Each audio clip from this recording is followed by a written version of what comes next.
Hello chums. This is a video I thought about making for kind of a minute, but I wanted to wait a while for more of the Nintendo Switch 2 Edition upgrades to come out, and they recently gave more details about the Super Mario Bros. Wonder one, which is something I want to talk about along with some of the other Switch 2 editions that I've played, because getting to the point, these things are a little weird. I think the concept of Switch 2 editions are really good, and I think it's a good way to inject life into a game that's like kind of old, and to give it like a performance boost, and also as a way to give it some more content. But there's some stuff surrounding them regarding like the content and how Nintendo treats them that I think makes them this kind of weird, not quite game, not quite DLC sort of thing that exists that I kind of want to just talk about. I mean, for example, the first Switch 2 edition that I really gunned for that they showed in the Switch 2 Direct was the Kirby and the Forgotten Land one, because that game is incredible. And you know, to quickly get it out of the way, I think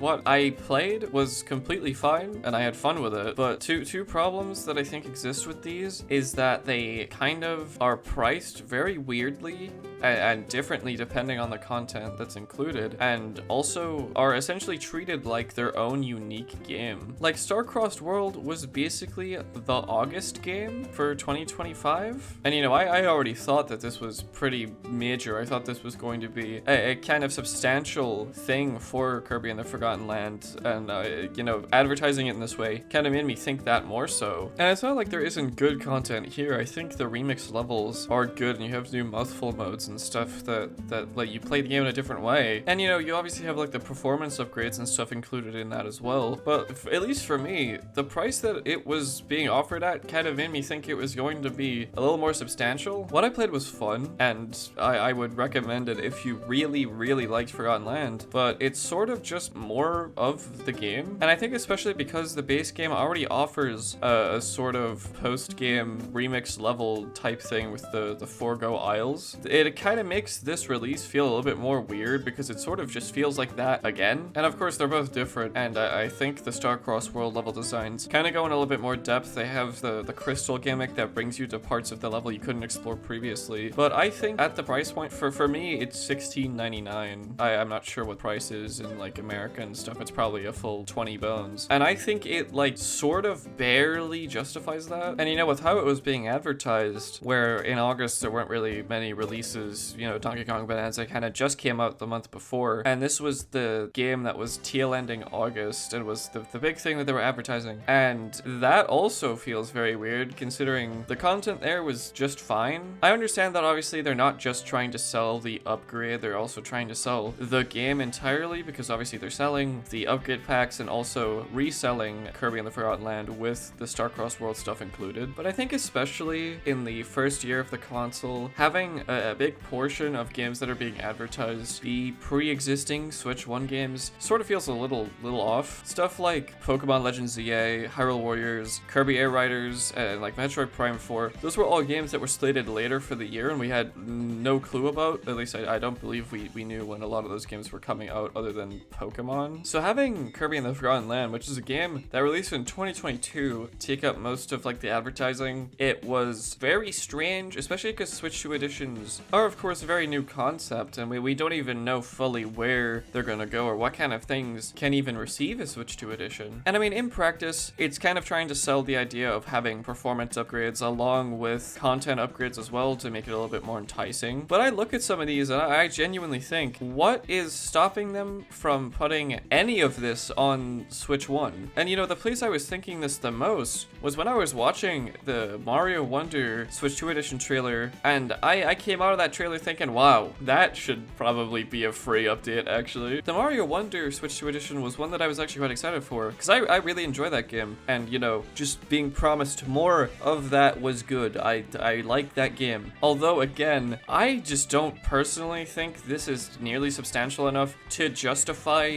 a whole like price point. So just reading off what the Mario Wonder Switch 2 edition includes, it's including a plaza where you can play a bunch of different game mode things with people locally and online. For local multiplayer, there are 17 attractions, and for online, there are 6. There's obviously performance stuff, there's game share. You have a sort of like challenge mode with the Toad Brigade training camp. You have assist mode, you have Rosalina and the Co-Star Luma, and the part that I was most intrigued by is the Koopalings. These are all things that are officially bullet pointed on Nintendo's website as features for this upgrade. And what I'm seeing is that we are restricting Rosalina, Co-Star Luma, which is an accessibility character, and things like assist mode to the Switch 2 edition. None of those things are next generation features that need to be in the Switch 2 upgrade. That's something that should be a free update that's included for everyone. You have, for example, the Animal Crossing New Horizons stuff where they release a Switch 2 edition and a free update at the same time. Obviously, the free update was for everyone because none of that stuff needed to be exclusive. The Switch 2 edition was just making use of the Switch 2 hardware. There was the resolution boost and the mouse mode stuff, and it's kind of like a, hey, get this if you really want it, but for everyone else, the update content that you actually care about is probably going to be in the free one. And I mean, like, short answer is they just want to make money, but it's also like, what is the actual value of the Switch 2 editions, like, fundamentally? Because I mean, even stuff like assist mode is pretty much half baked into the game already with Yoshi and Nabbit, who cannot take damage. They still die when they fall into pits, I believe. But it's stuff like this that really should not be monetized at all as part of a DLC sort of package that, like, kind of confuses me. And it also kind of makes me wish that they had separated Switch 2 editions, because as they stand right now, from what we've seen, is that in my territory, if there's a Switch 2 upgrade for $8.99, that's usually performance exclusive. You buy it to kind of upgrade your game visually or have it run at a more stable frame rate with no additional content. And then you have the $16.99 priced Switch 2 upgrades that add some kind of downloadable content-esque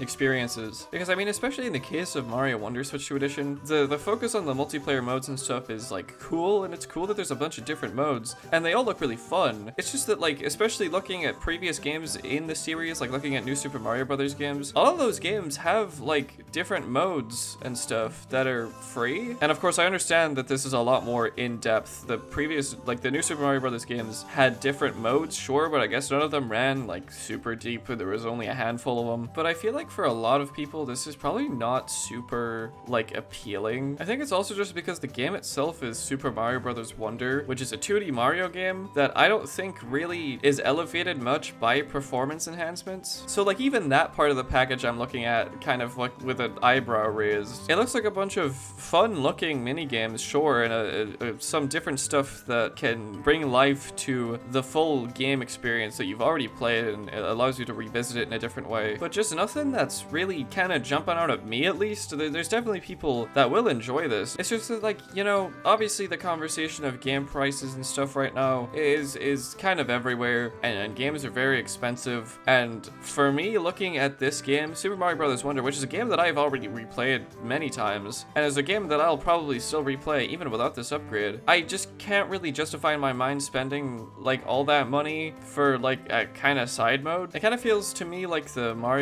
Super Mario Party Jamboree Switch 2 edition, which was priced at the same point as the Kirby and the Forgotten Land one and the Mario Bros. Wonder upgrade. And disclaimer, I did not purchase it myself, but from what I can gather from discussions and stuff and watching people play it on YouTube and things, is that it's really just not worth that at all. And it's sort of weird looking at it here where they can all be priced pretty similarly, but content wise they can really just be whatever the hell. The Jamboree stuff I think was mainly about implementing camera and mic functionality. You had like some other modes and things that they added with the Switch 2 edition, but from what I can tell, none of it was super substantial. And that's kind of like what Mario Wonder's Switch 2 edition is sort of implying to me, is that it's packaged like a kind of DLC experience that promises a lot of content, but it kind of looks like it's gonna be something that you might enjoy for like a week and then drop. I mean, then again, I could be fully wrong. This could be an incredible DLC that people really enjoy. And I mean, at the end of the day, if it seems like it's your thing, then buy away. Because as a concept, I really like the idea of going back to older games and giving them new content to kind kind of draw more attention to them and bring a game back, especially for people who already own that game, to kind of inject new life into it. But also at the same time, I would like the content to just be a little bit more substantial, you know? Because I mean, like, ideally a Switch 2 edition of Mario Wonder would maybe include like a new like special world or something, even just like a handful of levels alongside the other stuff that they're promising. But it sort of feels like there's always like a monkey's paw curling with some of these, like, oh, we're giving your game content again, but it's the most finicky dog shit you'll ever see. And I mean, also just like as a product, it kind of hinges on the fact that it is a performance upgrade along with content, because it kind of tries to sell them together to make it more enticing. But like I said earlier, sometimes I kind of wish that you could just get the performance upgrades if you just wanted that. But like, that's not ever going to be something that they do, I don't think, because, you know, the whole thing is that like, if you want to maybe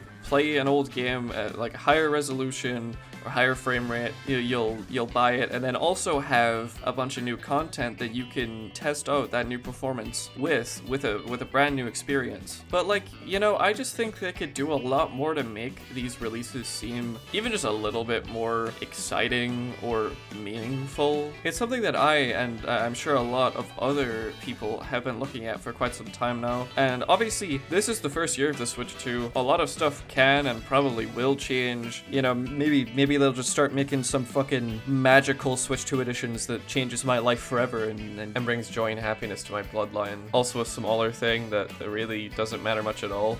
I hate the fact that they have to be named this, that these Switch 2 editions are required to have Nintendo Switch 2 edition in the name, and having it in the name isn't much of a problem at all. But whenever the title screen has to tell it to you that yes, this is the Switch 2 edition, that's just a little goofy at that point. When I opened Metroid Prime 4 for the first time, that game has a very like moody opening for the title screen introduction, and it does everything how it's supposed to. It says Metroid Prime 4 Beyond, and then it gives it like a second, and then the Nintendo Switch 2 edition purple banner underneath it just fades in, and I remember having to like sit there for like a minute or two before opening the game, because I was laughing my ass off at that. It's also just like kind of unfortunate that it fundamentally changes pre-existing stuff like that. Like my Animal Crossing title screen also has the Switch 2 edition banner, and it also is like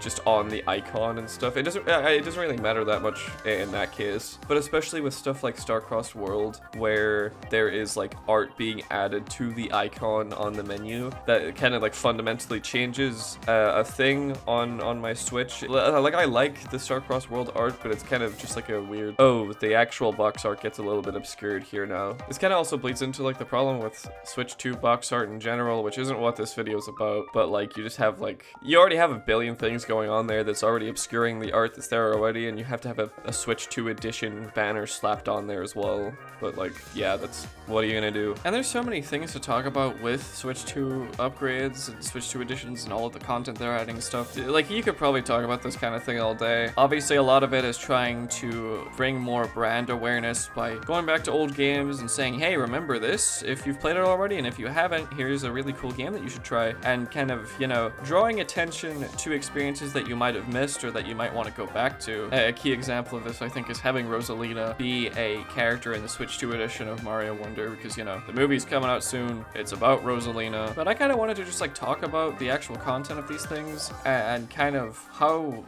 sort of weird the idea of a Switch 2 edition is, because you have your other cheaper options that focus more on the performance. You have like your Breath of the Wild and Tears of the Kingdom ones, which you get free with NSO, or the expansion pass for NSO, I believe, which is a good thing to include because a lot of people who would be subscribed to that have probably played both of those games. And of course, you have stuff like Metroid Prime 4, which is a lot of performance stuff, and also including things like aiming with the mouse mode. I think price-wise, those are generally fine. You're kind of getting your value out of those, and also I think those generally don't appeal to a wider audience anyway. I feel like the only people that would be buying those upgrades are people that are like super into these games and super into just gaming in general, enough to where they would care about getting performance upgrades. And although the more expensive Switch 2 editions are more appealing, just generally you have this big flashy new piece of content to really sink your teeth into if you want to get this edition of the game. I just think they could, you know, know, do a little bit more work, have more stuff go into it. But you know, I guess time will tell in that regard. There's a lot of Switch 2 editions that probably will come out in the next while, and it's kind of fun to think about what kind of games could be eligible for a Switch 2 upgrade, a full upgrade, or just like a free one that they've been doing for some games. But you know, those are some of my concerns, at least right now. And you know, at the end of the day, different things are going to appeal to different people. Maybe you really want to get the Mario Wonder Switch 2 edition, and I just shat on it in this video, and that might make you sad. But yeah, thank you for watching. Maybe you agree with how I feel about these things.